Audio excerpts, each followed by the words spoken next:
Hi students, class start చేసే ముందు ఒక చిన్న అనౌన్స్మెంట్. మీకు జువాలజీ, కెమిస్ట్రీ, ఫిజిక్స్ క్లాసెస్ మన యూట్యూబ్ ఛానల్లోనే ఉంటాయి. బాటనీ క్లాసెస్ నేను అన్అకాడమీ యాప్లో ఫ్రీగా చెప్తున్నాను. నా క్లాసెస్ యొక్క లింక్ డైలీ కమ్యూనిటీ పోస్ట్లో ఆర్ టెలిగ్రామ్లో పెడతాను. అక్కడ నుండి మీరు డైరెక్ట్గా నా క్లాస్లో జాయిన్ అయిపోవచ్చు. నెక్స్ట్, అన్అకాడమీ వారు స్టూడెంట్స్ కొరకు వాళ్ళ iconic and plus subscription prices తగ్గించారు.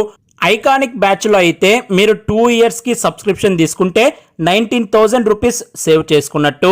అలాగే 2 ఇయర్స్కి ప్లస్ సబ్స్క్రిప్షన్ తీసుకుంటే 10,640 రూపీస్ సేవ్ చేసుకున్నట్టు. అలాగే మీరు రెఫరల్ కోడ్ దగ్గర విష్ణువర్ధన్ అని ఎంటర్ చేస్తే ఇంకా అడిషనల్గా 10% డిస్కౌంట్ వస్తుంది. ఐకానిక్ సబ్స్క్రిప్షన్ తీసుకుంటే అన్అకాడమీ బ్రాండెడ్ నోట్స్ని మీ ఇంటికే పంపిస్తారు.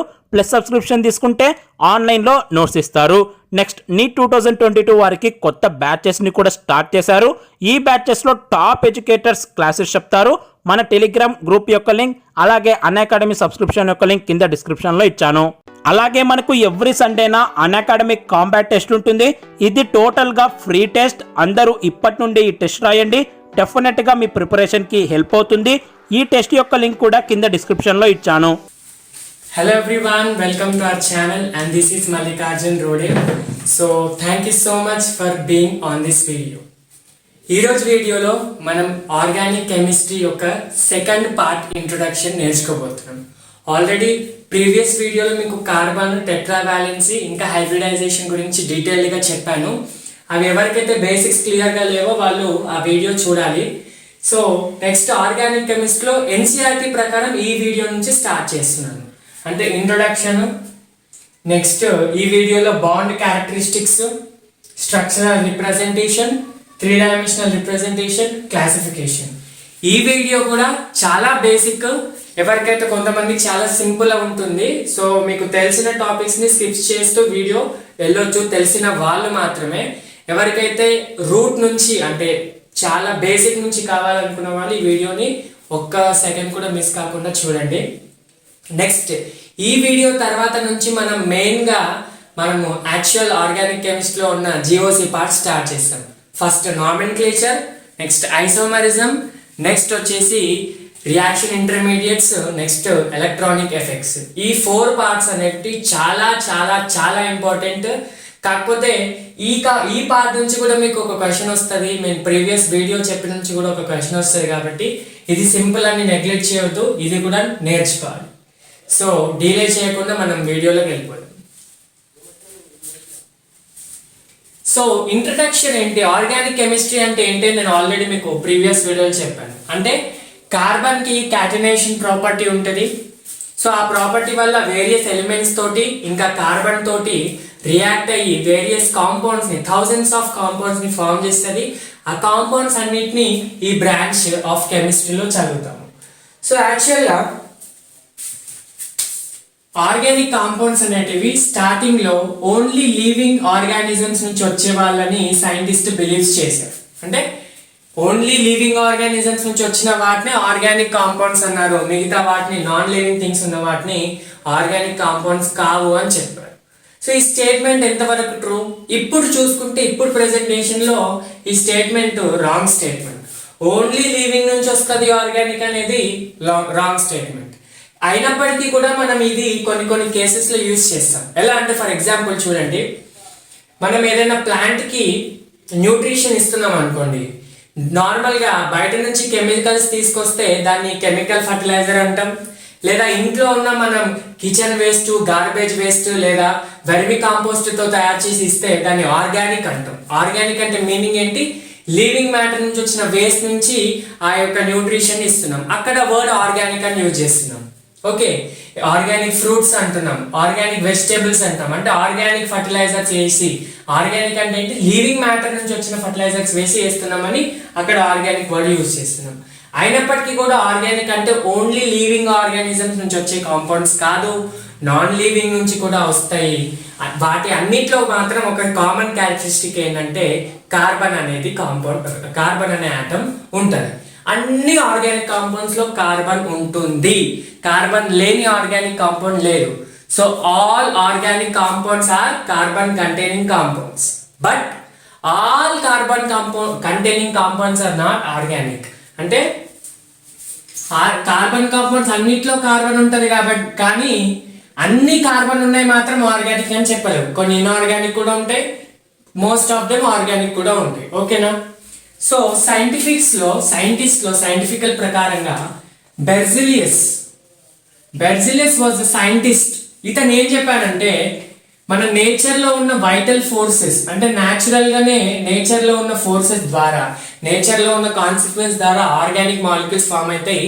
మ్యాన్ సింథసైజ్ చేయలేడు ఆర్గానిక్ కాంపౌండ్స్ ని అని చెప్పాడు. ఈ స్టేట్మెంట్ ఏంటి? ఆర్గానిక్ కాంపౌండ్స్ అనేటివి వైటల్ ఫోర్సెస్ ద్వారా వస్తాయి, మనము ఓన్ గా సింథసైజ్ చేయలేము, న్యాచురల్ గా ప్రకృతిలో ఉన్న ఫోర్సెస్ ద్వారా వస్తాయి అని చెప్పాడు. కానీ ఈ స్టేట్మెంట్ ని డిసప్రూవ్ చేశాడు, అంటే రిజెక్ట్ చేసినట్టు ఒక సైంటిస్ట్ ఒక ఎక్స్పెరిమెంట్ ని పర్ఫామ్ చేశాడు. ఈ స్టేట్మెంట్ రాంగ్, దీనికి నేను ప్రూఫ్ చేసి చూపిస్తానని నేను ఏం చేశాడంటే, నేనేమన్నాడు, ఆర్గానిక్ ఓన్లీ వాటికి అవే ఫామ్ అయితే నేచర్ లో ఉన్న ఫోర్సెస్ ద్వారా అన్నాడు. కానీ ఈయనేం చెప్పాడంటే ఇన్ఆర్గానిక్ కాంపౌండ్స్ నుంచి కూడా నేను ఆర్గానిక్ తీసుకొస్తాను అని ట్రై చేసి ఇన్ఆర్గానిక్ నుంచి ఆర్గానిక్ కాంపౌండ్స్ ని తీసుకొచ్చాడు. ఈ సింబల్ హీటింగ్ అన్నమాట. ఈ డెల్టా సింబల్ ఏదైతే ఉందో హీటింగ్ అన్నమాట. దీనికి ఎగ్జాంపుల్ ఏంటి అంటే ఈయన ఏం చేశాడు, అమోనియం సయనేట్, ఇది ఇన్ఆర్గానిక్. అమోనియం సయనేట్ ఇది ఇన్ఆర్గానిక్. దీన్ని హీట్ చేసినప్పుడు మనకు వచ్చిన ఆర్గానిక్ కాంపౌండ్ ఏంటి? యూరియా. యూరియా వెయిట్ లో ఉంటది, లివింగ్ ఆర్గానిజమ్స్ లో ఉంటది. లివింగ్ ఆర్గానిజమ్స్ ఎక్స్క్రీట్ చేసే కాంపౌండ్ యూరియా. అలా లివింగ్ లోనే కాకుండా నేను నాన్ లివింగ్ నుంచి తీసుకొస్తాను, నాన్ లివింగ్ లో కూడా ఇన్ఆర్గానిక్ నుంచి కూడా తీసుకొస్తానని హోలర్ సింథసైజ్ చేశాడు. First organic compound synthesised naturally కాకుండా లాబొరేటరీ యూజ్ చేసి, అంటే the first organic compound synthesised by scientist or man is urea, which is synthesized from lab. Okay, it is synthesized compound, natural గా ఉండదు.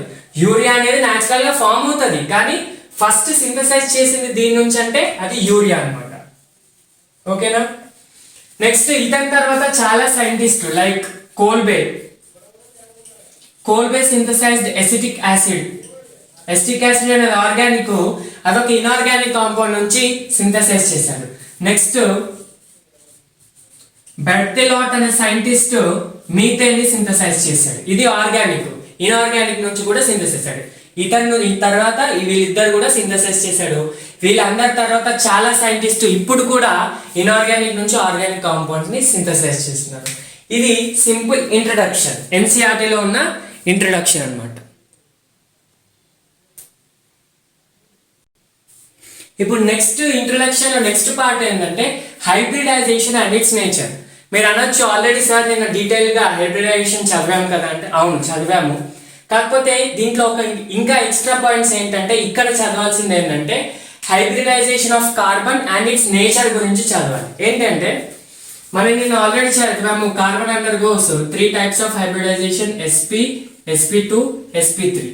sp లో 50% s character ఉంటుంది, 50% p character ఉంటుంది. ఇక్కడ 33% s character ఉంటుంది, 66% p character ఉంటుంది. ఇక్కడ 25% s character ఉంటుంది, 75% p క్యారెక్టర్ ఉంటుంది. ఓకే, s క్యారెక్టర్ ఎక్కువ ఉండడం వల్ల ఏ కార్బన్ అయితే sp హైబ్రిడైజేషన్ పార్టిసిపేట్ చేస్తుందో ఆ కార్బన్ కి ఎక్కువ ఎలక్ట్రోనెగటివిటీ ఉంటుంది. Due to the presence of higher s character or more s character in the carbon. Carbon లో sp హైబ్రిడైజేషన్ లో s క్యారెక్టర్ ఎక్కువ ఉండడం వల్ల ఆ కార్బన్ కి ఎలక్ట్రోనెగటివిటీ ఎక్కువ ఉంటుంది. ఎలక్ట్రోనెగటివిటీ అంటే ఏంటి?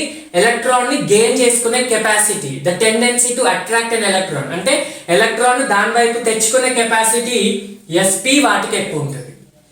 sp కంటే sp2 దాని తర్వాత సిరీస్ లో వస్తుంది, దాని తర్వాత sp3 వస్తుంది. ఇప్పుడు ఆర్డర్ రాసుకుంటే ఎలక్ట్రోనెగటివిటీ రాసుకుంటే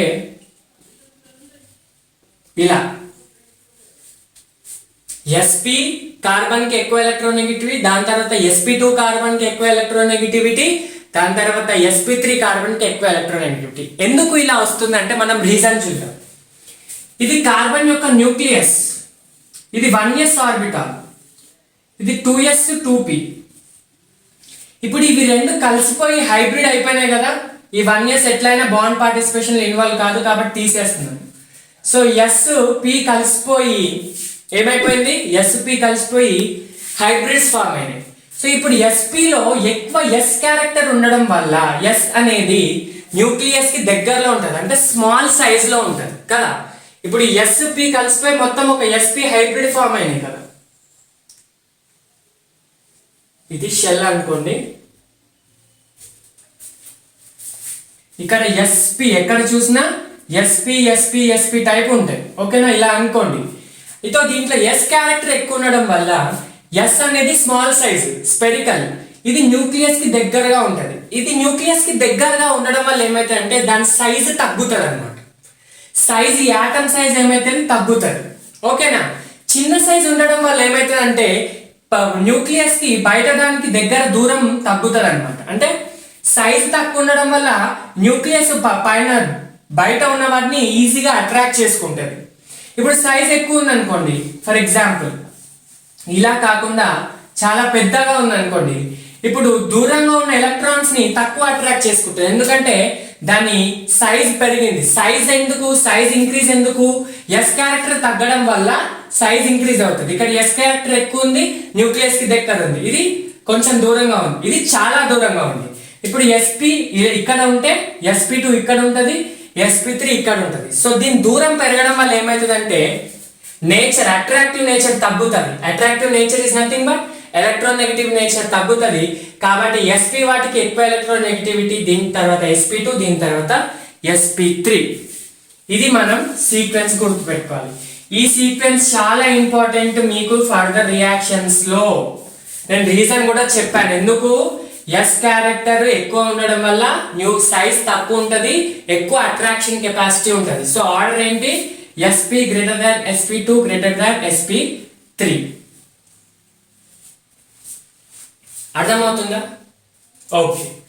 ఇప్పుడు SP హైబ్రిడైజేషన్ ఎప్పుడెప్పుడు ఫామ్ అవుతుంది, ట్రిపుల్ బాండ్ ఉన్నప్పుడు లేదా 2 డబల్ బాండ్స్ ఉన్నప్పుడు SP హైబ్రిడైజేషన్ ఫామ్ అవుతుంది. SP2 ఎప్పుడు ఫామ్ అవుతుంది, డబల్ బాండ్ ఉన్నప్పుడు SP2 ఫామ్ అవుతుంది. SP3 ఎప్పుడు సింగిల్ బాండ్ ఉన్నప్పుడు ఫామ్ అవుతుంది. ఇది జనరల్ 100% కేసెస్ లో ఇలా ఉండదు. నేను చెప్పాను చూడండి, number of single bonds count చేస్తే హైబ్రిడైజేషన్ కౌంట్ చేయొచ్చు. So triple bond or 2 double bonds ఉన్నాయి అనుకోండి, అప్పుడు SP, నెక్స్ట్ డబల్ బాండ్ ఉంటే SP2, నెక్స్ట్ SP3. సో ఇప్పుడు బాండ్ నంబర్ ఆఫ్ బాండ్స్ పెరగడం వల్ల ఏమైతుంది, బాండ్ లెంత్ డిక్రీజ్ అవుతుంది, బాండ్ స్ట్రెంగ్త్ ఇంక్రీజ్ అవుతుంది. అర్థమవుతుందా?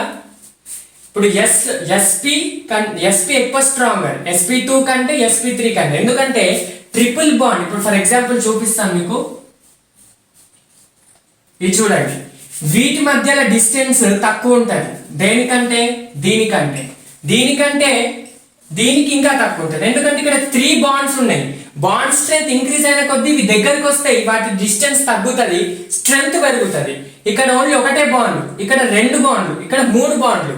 So triple bond stronger than double than single, కాబట్టి ఇక్కడ SP హైబ్రిడైజేషన్ కి ఎక్కువ బాండ్ స్ట్రెంత్ ఉంటుంది, SP3 కి తక్కువ బాండ్ స్ట్రెంత్ ఉంటుంది. SP కి తక్కువ బాండ్ లెంత్, చూడండి లెంత్ దీనికి తక్కువ, దీనికి ఎక్కువ. సో బాండ్ లెంత్ దీనికి ఎక్కువ ఉంటుంది. ఆల్రెడీ మీరు కెమికల్ బాండింగ్ లో నేర్చుకున్నారు.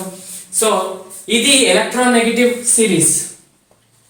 ఇప్పుడు బాండ్ లెంత్ చూస్తే ఎలా వేసుకోవాలి, బాండ్ లెంత్ కూడా SP, SP2, SP3 కార్బన్ కి బాండ్ లెంత్ ఎక్కువ ఉంటుంది. Next bond strength, bond energy reverse. So ఇది నేచర్ ఆఫ్ హైబ్రిడైజేషన్. అర్థమవుతుందా? బాండ్, ఇది ఎలక్ట్రోనెగటివిటీ, ఇది బాండ్ లెంత్, ఇది బాండ్ స్ట్రెంగ్త్. ఓకేనా? ఇవి 3 బ్లైండ్ గా మీరు గుర్తు పెట్టుకోండి. రీజన్స్ మాత్రం మీకు చెప్పాను, కెమికల్ బాండింగ్ లో కూడా నేర్చుకుంటారు రీజన్స్. ఓకేనా? షూర్. ఇప్పుడు మనం హైబ్రిడైజేషన్ యొక్క నేచర్ తెలుసుకున్నాం. ఇప్పుడు sigma and pi bond characters గురించి తెలుసుకుందాం. సో దానికి నేను మీకు 2 ఎగ్జాంపుల్స్ తీసుకున్నాను. ఈ ఎగ్జాంపుల్స్ ని పర్ఫెక్ట్ గా వినండి. ఈ ఎగ్జాంపుల్స్ మీకు అర్థమైతే హైడ్రోకార్బన్స్ లో ఈ మళ్ళీ ఎగ్జాంపుల్స్ అక్కడ వస్తే అక్కడ ఈజీగా అర్థమైపోతుంది. ఓకేనా? చూడండి, నేను ఫస్ట్ ఈథేన్ ని తీసుకున్నాను. మీకు ఆల్రెడీ ప్రీవియస్ నాలెడ్జ్ ఉంటే ఏన్ అంటే సింగిల్ బాండ్, ఈన్ అంటే డబల్ బాండ్. వీటిని ఆల్కేన్స్ అంటాం, వీటిని ఆల్కీన్స్ అంటాం. ఇదేంటో తర్వాత నేను మీకు చెప్తాను. ఈథేన్ స్ట్రక్చర్ వచ్చేసి ఇది CH3CH3. సో కార్బన్ యొక్క హైబ్రిడైజేషన్ చూద్దాం ఏంటో.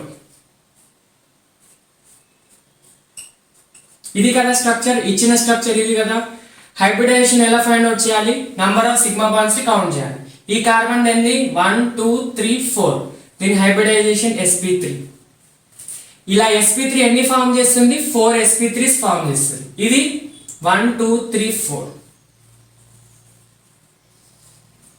ఇవి 4 ఫామ్ చేస్తుంది. ఇక్కడ మనం చూసుకోవాల్సింది ఏంటంటే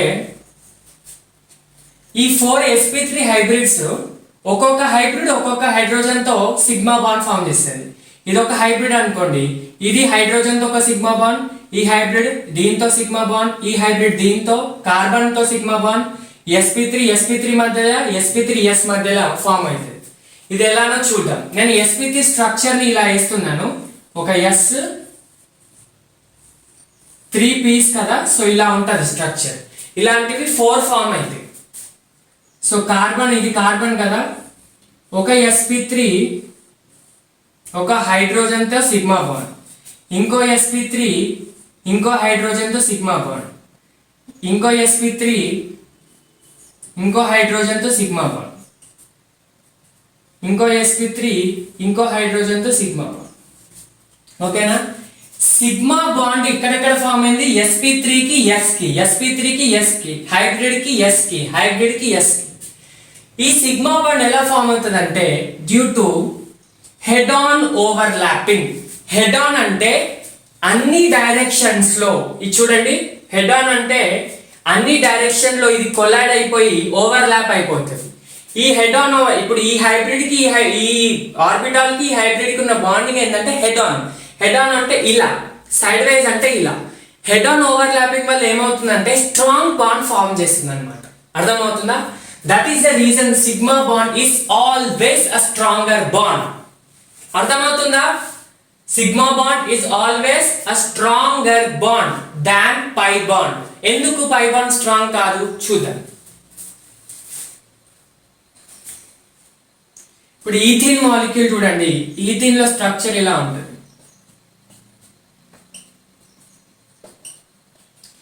ఇది సిగ్మా బాండ్, ఇది సిగ్మా బాండ్, ఇది సిగ్మా బాండ్, ఇది సిగ్మా బాండ్, ఇది sigma bond. 5 sigma bonds form అయినాయి, ఒక పై బాండ్ ఫామ్. దీని హైబ్రిడైజేషన్ ఏంది? 1 2 3 sp2. దీని హైబ్రిడైజేషన్ sp2. ఓకే, sp2 అలాంటివి ఎన్ని ఫామ్ అవుతాయి? 3 ఫామ్ అవుతాయి. ఒక sp2 ఒక హైడ్రోజన్ తో, ఒక sp2 ఒక హైడ్రోజన్ తో, ఒక sp2 ఒక కార్బన్ యొక్క sp2 తో. నెక్స్ట్ ఇక్కడ ఒక sp2 ఈ కార్బన్ తో, ఒక sp2 హైడ్రోజన్ తో, ఒక sp2 హైడ్రోజన్ తో. సో sp2 అయిన తర్వాత ఇంకొక p ప్యూర్ ఆర్బిటాల్ మిగులుతుంది కదా, మనం ఆల్రెడీ ప్రీవియస్ వీడియోలో నేర్చుకున్నాం. ఒక p ప్యూర్ ఆర్బిటాల్ మిగులుతుంది. p ఆర్బిటాల్ షేప్ ఏంటి? ఇది చూడండి, ఇది సిగ్మా సిగ్మా సిగ్మా అయిపోయింది. సరే, సిగ్మా సిగ్మా సిగ్మా, ఒక హైడ్రోజన్ తో, ఒక హైడ్రోజన్ తో, ఇంకొక కార్బన్ తో. ఇక్కడ నెక్స్ట్ ఇంకో హైడ్రోజన్ తో, ఇంకో హైడ్రోజన్ తో, ఈ కార్బన్ తో ఫామ్ అయిపోయింది. మళ్ళీ sp2 లో ఇంకొక p ప్యూర్ ఆర్బిటాల్ మిగులుతుంది కదా, ఇది ఇక్కడ వేస్తుంది. p ఆర్బిటాల్, p ఆర్బిటాల్, ఈ p ఆర్బిటాల్, ఈ p ఆర్బిటాల్ ఇలా లాటరల్ ఓవర్లాప్ అవుతాయి. లాటరల్ గా అంటే ఇలా. ఇప్పుడు చూడండి, ఇది ఈ 2 మార్కర్స్ ఉన్నాయి కదా, ఇవి 2 s ఆర్బిటాల్స్ అనుకోండి, లేదా 2 sp3 హైబ్రిడ్స్ అనుకోండి. ఇలా ఓవర్లాప్ అయితే దీని బాండ్ స్ట్రెంగ్త్ ఎక్కువ ఉంటుంది, ఇది స్ట్రాంగ్ గా ఫామ్ అవుతుంది. ఇలా ఓవర్లాప్ అయితే. ఇలా అయిందనుకోండి చాలా వీక్, ఇక్కడ అసలు ఎక్కడైనా అటాచ్మెంట్ ఉందా ఈజీగా బ్రేక్ చేయొచ్చు. ఇక్కడ ఉందనుకోండి కొంచెం ఫోర్స్ పెట్టి బ్రేక్ చేయాల్సి వస్తుంది, ఇది ఈజీగా బ్రేక్ చేయొచ్చు. సో 2 p ఆర్బిటాల్స్ ఇలా ఓవర్లాప్ అయితే, ఇలా ఓవర్లాప్ అయితే. ఓకేనా? ఇక్కడ మాత్రం ఒక sp ఒక s ఇలా ఓవర్లాప్ అయితే, ఇక్కడ ఇలా, నెక్స్ట్ ఇలా, నెక్స్ట్ ఇలా. ఓకేనా? ఇక్కడ మాత్రం ఏమైతుంది? సైడ్ వైజ్ అంటే ఒక ఈ p ఆర్బిటాల్ ఓవర్లాపింగ్ వల్ల ఒక పై బాండ్ ఫామ్ అవుతుంది. ఇక్కడ పైన కింద చూపించిన 2 పై బాండ్స్ కాదు, ఇవి రెండు కలిపి ఒకటే పై బాండ్. ఈ పై బాండ్ యొక్క స్ట్రక్చర్ ఇది. ఓకేనా? ఈ పై బాండ్ ఒకటే పై బాండ్ ఫామ్ అవుతుంది, కానీ పైన కింద 2 ఓవర్లాపింగ్స్ ఉంటాయి. దాన్ని బై డైరెక్షనల్ ఓవర్లాపింగ్ అంటాం. పైన కింద ఉండడం వల్ల మనకి డోనట్ ఓవర్లాపింగ్ అని కూడా అంటారు. అది మనం తర్వాత నేర్చుకుందాం. ఓకేనా? సో ఇప్పుడు ఏంటి, ఇది వీకా, ఇది వీకా, సిగ్మా బాండ్ వీకా, పై బాండ్ వీకా? ఇక్కడ ఈ సిగ్మా బాండ్ వీకా, ఈ పై బాండ్ వీకా? పై బాండే వీక్. ఎందుకు? పై బాండ్ లాటరల్ ఓవర్లాపింగ్ వల్ల అయింది. సో ఈ వీక్ ఉండడం వల్ల పై ఎలక్ట్రాన్స్ అనేటివి లూజ్ గా అరేంజ్ అయి ఉంటాయి. ఇక్కడ చూడండి, ఇక్కడ వేస్తున్నాను స్ట్రక్చర్. ఇది సిగ్మా వదిలేయండి, ఇది పై అనుకోండి, ఇది పై బాండ్ అనుకోండి. ఈ పై బాండ్ లూజ్ గా ఉంటుంది, ఎందుకంటే లాటరల్ గా ఓవర్లాప్ అయింది కాబట్టి. ఈ లూజ్ నేచర్ వల్ల, లూజ్ గా హెల్డ్ కావడం వల్ల, ఈ లూజ్ గా హోల్డ్ కావడం వల్ల ఏమవుతుందంటే pi electrons become more reactive. అంటే వేరే వాటితో రియాక్షన్ లో పార్టిసిపేట్ చేయడానికి ఈజీగా అవైలబుల్ ఉంటాయి. That is the reason ethenes are reactive than ethane. అంటే alkenes are reactive than alkanes. ఎందుకు alkane less reactive are stronger? ఎందుకంటే వీటి మధ్యలో చాలా ఓవర్లాప్ ఉంటుంది. సో ఆ ఎలక్ట్రాన్స్ ఈజీగా రియాక్షన్ కి అవైలబుల్ ఉండవు. వీటి మధ్యలో ఉన్న ఎలక్ట్రాన్స్ ఈజీగా రియాక్షన్ కి అవైలబుల్ గా ఉండవు, ఎందుకంటే సిగ్మా స్ట్రాంగర్ బాండ్, ఇక్కడ పై వీక్ బాండ్ కాబట్టి. దట్ ఈస్ ద రీజన్ ఇవి ఎలక్ట్రాన్ ని వేరే వాటితో రియాక్ట్ కావడానికి యూజ్ చేస్తే కాబట్టి ఇవి ఎలక్ట్రోఫిలిక్ రియాక్షన్స్ లో పార్టిసిపేట్ చేస్తాయి. ఓకేనా? ఎలక్ట్రోఫిలిక్ రియాక్షన్స్ లో పార్టిసిపేట్ చేస్తాయి. ఆ ఎలక్ట్రోఫిలిక్ రియాక్షన్స్ ఏందనేది మనం జిఓసి ఫండమెంటల్స్ అప్పుడు నేర్చుకున్నాం. ఓకేనా? ఇప్పుడు మీరు గుర్తుపెట్టుకోవాల్సింది ఏంటంటే పై అండ్ సిగ్మాలో ఏది రియాక్టివ్? Pi bond. ఎందుకు? లాటరల్ ఓవర్లాపింగ్ వల్ల. మళ్ళీ పై బాండ్ యొక్క నేచర్ ఏంటి? Weak due to lateral overlapping. So alkanes are stronger, less reactive. Alkenes are bit weaker, more reactive. వీటిని ఎలక్ట్రాన్ రియాక్షన్ సెంటర్స్ అంటారు, ఎందుకంటే ఇక్కడ రియాక్షన్ జరుగుతుంది కాబట్టి దాన్ని రియాక్షన్ సెంటర్ అంటారు. ఓకేనా? ఇది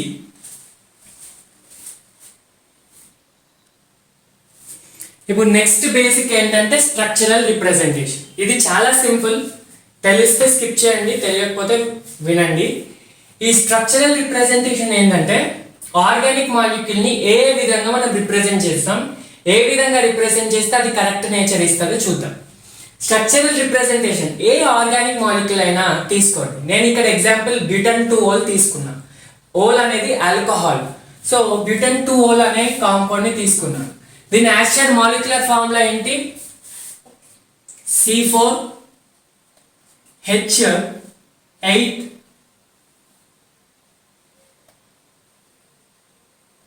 H8 కాదు 9OH ఇలా వస్తాయి. ఓకేనా? లేదా దీని మాలిక్యులర్ ఫార్ములా ఎట్లా కూడా రాసుకోవచ్చు, C4H10O. ఇది డైరెక్ట్ మాలిక్యులర్ ఫార్ములా. ఈ ఫార్ములాని మనం ఎలా రిప్రజెంట్ చేయొచ్చు? Complete structure, condensed structure, bond line structure. మనం ఇది తీసుకోవద్దమ్మా, ఇది తీసుకోవాలి, ఎందుకంటే ఇది ఆల్కహాల్ గురించి చెప్తుంది కాబట్టి ఇదే తీసుకోవాలి. ఇది జస్ట్ మనము నంబర్, మాలిక్యులర్ జస్ట్ ఫార్ములా అంతే. ఓకేనా? చూడండి ఇది ఎలా తీసుకోవాలి. కంప్లీట్ స్ట్రక్చర్ లో ఎట్లా రిప్రజెంట్ చేస్తామంటే బ్యూట్ అంటే 4 కాబట్టి 4 కార్బన్స్. నెక్స్ట్ హైడ్రోజన్స్ ని యాజ్ పర్ కోవలెన్సీ ప్రకారం అరేంజ్ చేయాలి.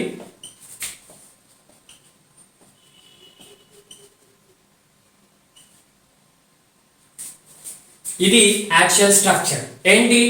బ్యూటన్ 2-ఓల్ అన్నారు కాబట్టి సెకండ్ కార్బన్ దగ్గర ఆల్కహాల్ పెట్టేశాను. 1 2 3 4 5 6 7 8 9 హైడ్రోజన్స్, ఒక OH గ్రూప్ వచ్చేసింది. ఇది మీకు ఇప్పుడు అనవసరం, నేను నామినిక్లేచర్ చెప్పేటప్పుడు చెప్తాను. ఈ కంప్లీట్ స్ట్రక్చర్ లో ఏం చేస్తున్నామంటే ప్రతి ఒక్క ఆటం కార్బన్ ని రిప్రజెంట్ చేసాం, హైడ్రోజన్ ని రిప్రజెంట్ చేసాం, ఆక్సిజన్ ని రిప్రజెంట్ చేసాం. ప్రతి ఒక్క ఆటం ని రిప్రజెంట్ చేయాలి. ప్రతి ఒక్క ఆటం మధ్యలో బాండింగ్ కంపల్సరీగా చూపించాలి. చూడండి, కంప్లీట్ స్ట్రక్చర్ లో every atom should be represented on the paper and bond between every atom should be drawn. That is complete structure. ఈ కంప్లీట్ స్ట్రక్చర్ ని కండెన్స్ చేసాం అనుకోండి, కండెన్స్డ్ స్ట్రక్చర్ లో ఏమవుతుందంటే CH మధ్యలో బాండ్ చూపించాం, కార్బన్ కి హైడ్రోజన్ కి మధ్యలో బాండ్ చూపించాం, జస్ట్ ఇలా రాసిస్తాం CH3. ఇది మీరు స్ట్రక్చర్ రాసేటప్పుడు కోవలెన్సీ గుర్తుపెట్టుకోండి. నేను మళ్ళీ మీకు నామినిక్లేచర్ లో చెప్తాను, వరి కావద్దు. మీరు ఇక్కడ నేను ఏమన్నా తెలియని టాపిక్స్ ఉంటే అసలు వర్రీ కావద్దు, నేను మళ్ళీ నామెన్క్లేచర్, ఐసోమెరిజం, ఫండమెంటల్స్ లో డీటెయిల్ గా చెప్తాను. Don't at all worry. Okay, ఇది CH3. ఇక్కడ కార్బన్ కి హైడ్రోజన్ కి బాండ్ చూపించట్లేదు. ఇక్కడ కూడా CH2, మళ్ళీ ఈ బాండ్ కూడా చూపించట్లేదు. కార్బన్ కార్బన్ బాండ్ కూడా చూపించట్లేదు. కార్బన్ కార్బన్ బాండ్ లేదు, కార్బన్ కి హైడ్రోజన్ కి లేదు. CH2, మళ్ళీ కార్బన్ కార్బన్ బాండ్ లేదు. OH ఇలా చూపిస్తున్నాను. నెక్స్ట్ ఇక్కడ ఒక H ఉంది కాబట్టి ఇలా చూపిస్తున్నాను. ఇది ఇలా. ఇక్కడ కార్బన్ కి హైడ్రోజన్ కి కార్బన్ కి ఆక్సిజన్ కి ఎలాంటి బాండింగ్ చూపించట్లేదు. సింపుల్ గా ఏం చేస్తున్నామంటే ఈ కండెన్స్ లో ఈ బాండ్స్ ని తీసేస్తున్నాం. చూడండి, ఇక్కడ ఉన్న బాండ్స్ ఉన్నాయి కదా, ఈ బాండ్స్ ని తీసేసి డైరెక్ట్ గా పక్క పక్కన ఆటమ్స్ ని రాస్తే అది కండెన్స్డ్ స్ట్రక్చర్.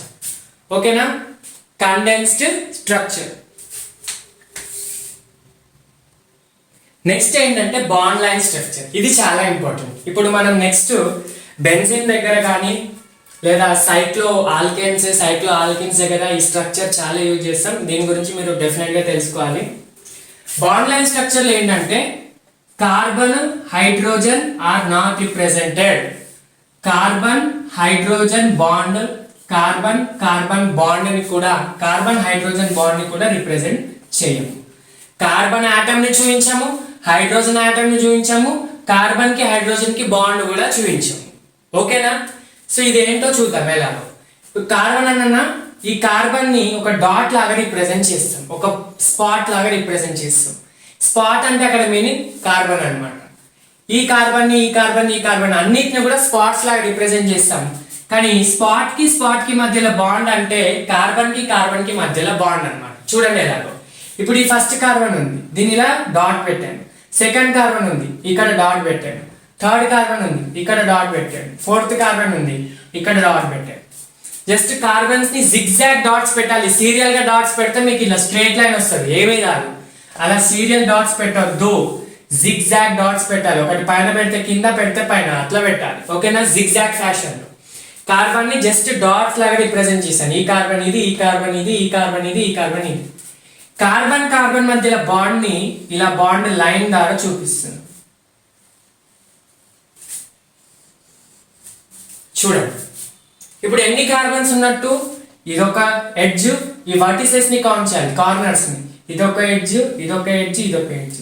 ఇక్కడ నేను బోల్డ్ గా చూపించిన డాట్స్ అన్ని కూడా కార్బన్స్ అన్నమాట. హైడ్రోజన్స్ ఎక్కడ ఉన్నాయి సార్ అంటే హైడ్రోజన్స్ ని కూడా చూపించాము. మీరు కోవాలెన్స్ ని బట్టి హైడ్రోజన్స్ అడ్జస్ట్ చేసుకోవాలి. కార్బన్ హైడ్రోజన్ కాకుండా మిగతా ఏ ఫంక్షనల్ గ్రూప్ ఉన్నా కూడా దాన్ని డెఫినెట్ గా చూపించాలి. ఇక్కడ చూడండి, కార్బన్ హైడ్రోజన్ కాకుండా ఇక్కడ ఇంకా మిగతా ఏది ఉంది, OH ఫంక్షనల్ గ్రూప్ ఉంది కదా, OH ని మాత్రం డెఫినెట్ గా చూపించాలి. వీటి మధ్యలో బాండ్ ని కూడా చూపించాలి. ఇక్కడ చూడండి, ఏ కార్బన్ దగ్గర ఉంది, సెకండ్ దగ్గర ఉంది కదా, ఇలా OH ని చూపించాలి. ఓకేనా, మరి ఇది దీని చుట్టూ ఎన్ని హైడ్రోజన్స్ ఉన్నాయి సార్, దీని చుట్టూ ఎన్ని హైడ్రోజన్స్ ఉన్నాయి, ఎన్ని ఉన్నాయి అంటే సింపుల్ గా కోవాలెన్సీ బట్టి చెప్పవచ్చు. కార్బన్ కోవాలెన్సీ ఎంత, 4. సో ఇక్కడ ఎంత, ఒక కార్బన్ ఉంది కదా, దీనికి మధ్యలో ఒక బాండ్ ఉంది, ఇంకా 3 బాండ్స్ రావాలి. సో మీనింగ్ ఇక్కడ 3 హైడ్రోజన్స్ ఉన్నట్టు. అసలు ఇవి చూపించద్దు, నేను మీకు ఎక్స్ప్లెనేషన్ చేపిస్తున్నాను, చూపించద్దు ఇలా. నెక్స్ట్ ఈ కార్బన్ చుట్టూ 1 ఉంది, 2 ఉంది, ఇంకా మిగిలిన 2 హైడ్రోజన్స్ కాబట్టి ఇక్కడ 2 హైడ్రోజన్స్ ఉన్నట్టు. మీనింగ్ ఇక్కడ 1, 2, 3 బాండ్స్ ఉన్నాయి, ఇంకా ఇక్కడ ఒక హైడ్రోజన్ ఉన్నట్టు. నెక్స్ట్ ఇక్కడ టర్మినల్స్ ఇక్కడ ఏముంది, ఒకటే ఉంది కాబట్టి ఇంకా 3 హైడ్రోజన్స్ ఉన్నట్టు. చూడండి, మీరు ఎక్కడ ఏ స్ట్రక్చర్ లో చూసినా ఈ లాస్ట్ టర్మినల్స్ అంటారు కదా, లాస్ట్ వాటిని టర్మినల్ కార్బన్స్ అంటాం. టర్మినల్ కార్బన్స్ మాత్రం డెఫినెట్ గా CH3 అన్నమాట. ఎందుకు, టర్మినల్ అంటేనే లాస్ట్ అంటే దీంతో ఒకటే ఫామ్ చేస్తుంది, ఇంకా 3 ఎంటీ అంటే మీనింగ్ 3 హైడ్రోజన్స్ ఉన్నట్టు. ఓకేనా, డెఫినెట్లీ రైట్. సో ఇది బాండ్ లైన్ స్ట్రక్చర్. ఇప్పుడు మొత్తం కండెన్స్ చేసి ఎలా వేస్తానో చూపిస్తా. ఇది మీకు ఎక్స్ప్లెనేషన్, దీని కండెన్సేషన్ చూపిస్తున్నా, బాండ్ లైన్ ఎలా వేయాలో చూపిస్తున్నాం. ఈ కార్బన్ ని స్పాట్, ఈ కార్బన్ ని స్పాట్, ఈ కార్బన్ ని స్పాట్, ఈ ఫోర్త్ కార్బన్ ని కూడా స్పాట్. కార్బన్ మధ్యలో బాండ్ బాండ్ బాండ్. ఓకేనా, ఇలా. నెక్స్ట్ హైడ్రోజన్స్ చూపించొద్దు, ఓన్లీ ఫంక్షనల్ గ్రూప్ చూపించాలి.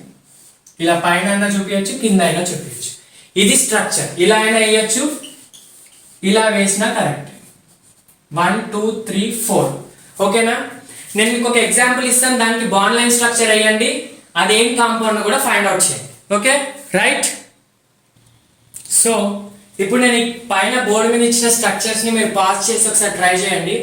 ఈ 1 2 3 4 కి మాత్రం మీరు బాండ్ లైన్స్ వేయాలి, 5th మాత్రం బాండ్ లైన్ నుంచి స్ట్రక్చర్ ని ఎక్స్పాండ్ చేయాలి. ఎలా చేయాలో చూడండి, పాస్ చేసి ఫస్ట్ ట్రై చేయండి.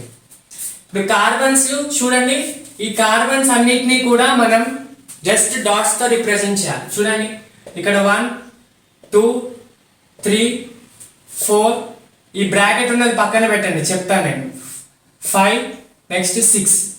ఓకేనా, 1 2 3 4 5 6 బ్రాకెట్ లో ఉన్న CH3 పక్కన పెట్టండి. కార్బన్ కి బాండ్ ఇలా చూపించాలి. ఓకేనా, ఇప్పుడు మొత్తం ఎన్ని కార్బన్స్ ఉన్నాయి స్ట్రక్చర్ లో? 1 2 3 4 5 6 ఉన్నాయి. చూడండి 6 ఉన్నాయా లేదా? 1 2 3 4, ఇది పక్కన పెట్టండి. 5 6 ఉన్నాయి, ఇది కూడా పక్కన పెట్టండి. నెక్స్ట్ ఎక్స్ట్రా ఏమేమి ఉన్నాయి? OH ఉన్నాయి. నేను ఏమని చెప్పా? OH దేనికి అటాచ్ అయి ఉంటే డైరెక్ట్ అది చూపించాలని చెప్పా.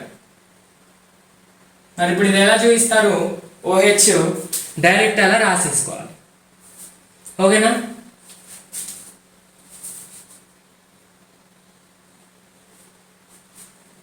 OH ఇలాగా, ఈ OH కార్బన్ తో బాండ్ ఉంది కదా ఇలా, అంటే ఇది కార్బన్ కదా, కార్బన్ కి O కి బాండ్ ఇలా చూపించాలి. ఓకేనా రైట్. ఇప్పుడు మొత్తం ఎన్ని కార్బన్స్ ఉన్నాయి? ఇది కూడా ఒక కార్బనా?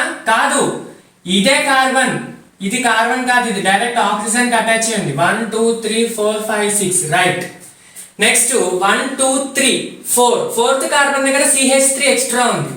1 2 3 4, 4th కార్బన్ దగ్గర CH3 ఎక్స్ట్రా ఉంది. సో ఈ CH3 ఎలా రిప్రజెంట్ చేస్తున్నాను? ఇలా ఒక లైన్ తో రిప్రజెంట్ చేస్తుంది. ఒక లైన్ అంటే మీనింగ్ ఏంటి? ఈ డాట్ ఏం చెప్తుంది? కార్బన్ అని చెప్తుంది. మిగతా 3 ఏంటి? ఒక బాండ్ ఆల్రెడీ ఉంది, ఇక మిగతా 3 ఏంటి? హైడ్రోజన్స్ అని చెప్తారు. అంటే ఇలా ఒకటి ఉంటే ఆ లైన్ మిథైల్ గ్రూప్ అని చెప్పాలి, CH3 గ్రూప్ అని చెప్పాలి. ఓకేనా, నెక్స్ట్ ఇక్కడ కూడా ఒక CH3 ఉంది చూడండి, ఇక్కడ కూడా ఒకటి చూపించు. ఓకేనా, ఇలా పక్క పక్కన చూపించవచ్చు, ఇలా అయినా చూపించవచ్చు. ఓకేనా, ఇది టర్మినల్ ది CH3. ఓకే, ఒకవేళ దీని ప్లేస్ లో CH3 ప్లేస్ లో C2H5 ఉంది అనుకోండి, C2H5 ఉంది అనుకోండి, అప్పుడు ఎలా రిప్రజెంట్ చేయాలి? జస్ట్ దీన్ని ఇలా రిప్రజెంట్ చేయాలి. ఈ లైన్ ఉందా, ఇలా రిప్రజెంట్ చేయాలి. ఇలా రిప్రజెంట్ చేస్తే అది C2H5. ఎలా చూడండి, ఈ బెండ్, ఈ స్పాట్ ఏంటి? కార్బన్, ఈ స్పాట్ ఏంటి? కార్బన్. 1 2 కార్బన్స్ వచ్చేసి H5 కదా, ఇక్కడ ఏంటి? ఇంకా 3 H's వస్తాయి కదా రైట్. కార్బన్ కి ఇది ఒక బాండ్, ఇంకా 3 ఉంటాయి. నెక్స్ట్ ఈ కార్బన్ దీంతో బాండింగ్, దీంతో బాండింగ్, ఇంకా 2 ఉంటాయి. అయిపోయింది. CH3 H2 H5 అయితే వచ్చింది C2H5. ఇలా రిప్రజెంట్ చేస్తే అది ఇథైల్ గ్రూప్, ఇలా రిప్రజెంట్ చేస్తే అది మిథైల్ గ్రూప్. నెక్స్ట్ ఇంకో బెండ్ ఉంది అనుకోండి, అది ప్రొపైల్ గ్రూప్. 1 2 3 ఇలా. ఇంకో బెండ్ ఉంటే అది బ్యూటైల్ గ్రూప్. 1 2 3 4. అదన్నీ మళ్ళీ మనం ఆల్కైల్ గ్రూప్స్ లో చదువుతాం. ఓకేనా, సింగిల్ లైన్ ఉంటే మిథైల్, ఇలా బెండ్ ఉంటే, ఒక బెండ్ ఉంటే ఇథైల్, 2 బెండ్స్ ఉంటే ప్రొపైల్. ఎందుకు? ఇదొక కార్బన్, ఇదొక కార్బన్. ఈ కార్బన్ ఆల్రెడీ మనం బాండ్ లో చూపించేసాం. Okay right. నెక్స్ట్ దీన్ని ఎలా చూపించాలి? నేను ఏమని చెప్పా? కార్బన్ ని హైడ్రోజన్ తో ఉన్న లింక్ దాన్ని చూపించద్దు. సో ఇక్కడ ఏంటి? ఇదొకటే కార్బన్ ని స్పాట్ లాగా చూపించాలి. నెక్స్ట్ దీన్ని కూడా, ఈ కార్బన్ కూడా స్పాట్ లాగా చూపిస్తారా? నెవర్. కార్బన్ ఏదైతే హైడ్రోజన్ తో లింక్ చేస్తుందో లేదా కార్బన్ తో లింక్ చేస్తుందో దాన్ని మాత్రమే, C2C బాండ్ లేదంటే C2H బాండ్ ని మాత్రమే చూపించాలి, నైట్రోజన్ ని చూపించదు. సో ఇప్పుడు ఏంటి? ఇలా అన్నమాట. ఓకే, ఇది కూడా ఈ బాండ్ రిప్రజెంట్ చేసేది CN గ్రూప్. సో ఇక్కడ మనం CN అని పెట్టుకోవచ్చు. ఈ బాండ్ ఏంటి? CN group. ఇక్కడ హైడ్రోజన్, ఇక్కడ ఆక్సిజన్. ఇలా వస్తే దీన్ని ఇలా చేయాలి, ఇలా ఇస్తే దీన్ని చేయాలి. దీన్ని మీరు ఒకసారి ట్రై చేయండి. 4th క్వశ్చన్ సింపుల్ గా ఏం లేదు, స్క్వేర్ వచ్చేస్తుంది. ఇది కార్బన్ కార్బన్ కార్బన్ కార్బన్, మిగతావి హైడ్రోజన్స్ 2 2. ఎందుకంటే ఆల్రెడీ 2 బాండ్స్ ఉన్నాయి కాబట్టి మిగతా 2 2 హైడ్రోజన్స్. దీన్ని మీరు ట్రై చేయండి, దీన్ని ఎక్స్పాండ్ చేయండి. ఈ కార్బన్స్ ఉన్నాయి కదా, ఇప్పుడు దీని నుంచి ఇలా ట్రాన్స్ఫార్మ్ చేయాలి. ఇది బెంజిన్ స్ట్రక్చర్, ఇది చాలా ఇంపార్టెంట్. ఇది మళ్ళీ మనం బెంజిన్లో నేర్చుకుందాం. ఓకేనా? రైట్. సో ఫ్రెండ్స్, ఇది ఈరోజు క్లాస్లో మనం నేర్చుకున్న థింగ్స్ ఏంటంటే pi bond, sigma bond characteristics, sp2 sp3 యొక్క ఆర్డర్, నెక్స్ట్ బాండ్ రిప్రజెంటేషన్స్ గురించి నేర్చుకున్నాం. నెక్స్ట్ వీడియోలో అసలైన ఆర్గానిక్ కెమిస్ట్రీ పార్ట్ చాలా సింపుల్గా చాలా ఈజీగా చెప్పేటట్టు స్టార్ట్ చేసాం. అదే నామెన్క్లేచర్ అన్నమాట. నామెన్క్లేచర్ కంటే ముందు కొంచెం ఒక 10 to 15 minutes పార్ట్ డిస్కస్ చేయాలి. అది క్లాసిఫికేషన్, అంటే ఆర్గానిక్ కాంపౌండ్స్ ఎన్ని విధాలుగా క్లాసిఫై ఉంటాయి. మీరు ఆల్రెడీ చూసారు, ఆల్కైన్స్, బెంజిన్ ఇవన్నీ ఉంటాయి కదా. సో ఇవన్నిటిని మనం క్లాసిఫై చేద్దాం. క్లాసిఫికేషన్ అయిన తర్వాత నామెన్క్లేచర్ అనేది 1 or 2 వీడియోస్లో అయిపోయే కాన్సెప్ట్ అయితే కాదు. నామెన్క్లేచర్ చాలా వరకు మంది ఏమనుకుంటారు అంటే చాలా వరకు నేమింగ్ డిఫరెంట్గా చేస్తారు ఆర్గానిక్ కాంపౌండ్స్, రూల్స్ తెలియక. సో మనం ఒక్కొక్క రూల్ని డీటెయిల్గా చదువుతాం. సో ఫస్ట్ ఇయర్లో ఉన్న నామెన్క్లేచరే కాదు, సెకండ్ ఇయర్లో ఉన్న ప్రతి కాంపౌండ్స్ యొక్క నామెన్క్లేచర్ నేర్చుకుందాం. ఆల్కహాల్స్ సపరేట్గా, ఆల్డిహైడ్స్ సపరేట్గా, కీటోన్స్ సపరేట్గా, ఫినోల్స్ సపరేట్గా, ఈథర్స్ the, esters the, amides the, cyanides the, next alkyl halides, aryl halides, alkynes, benzene and it's compounds అన్నిటి నామెన్క్లేచర్ కూడా డీటెయిల్గా చదువుతాం. కాబట్టి 1 or 2 వీడియోస్ కావు, కొంచెం ఎక్కువనే అవుతుంది.